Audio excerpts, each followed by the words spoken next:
बांग्लादेश में आएगा। मैं कैपिटल सिटी में मेरा घर है। लंकन 360 सब्सक्राइब कर दीजिए। Hi guys, welcome back to Lankan 360.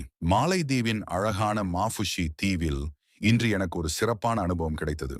நான் எதிர்பாராத விதமாக பங்களாதேஷைச் சேர்ந்த புகழ்பெற்ற இஸ்லாமிய பேச்சாளர் அபுல் காஷேம் சர்க்கார் அவர்களை நேரில் சந்திக்கும் வாய்ப்பு கிடைத்தது.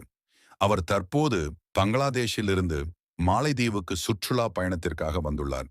இது உண்மையிலேயே என் வாழ்க்கையில் மறக்க முடியாத தருணம். சுமார் 30 நிமிடங்கள் நாம் பேசிக் கொண்டிருந்தோம். அவரின் வார்த்தைகள் என் மனதில் ஆழமான தாக்கத்தை ஏற்படுத்தின. வாழ்க்கையை எவ்வாறு சாந்தமாகவும் அர்த்தமுள்ளதாகவும் நடத்துவது என்பதை அவர் மிக எளிமையாக பகிர்ந்தார். என்னை அவர் சொந்த பிள்ளை போல அன்போடு அணுகினார். பங்களாதேஷ் வந்தால் கண்டிப்பாக என் வீட்டிற்கு வர வேண்டும் என்று கூறிய அந்த வார்த்தைகள் என் மனதை நெகிழச் செய்துவிட்டது. நல்ல சிந்தனை கொண்டு வாழ்ந்தால் உலகமே அழகாகும். இந்த ஒரு வரி எனது உள்ளத்தில் மின்னல் போல பதிந்துவிட்டது. மீண்டும் சந்திப்போம்.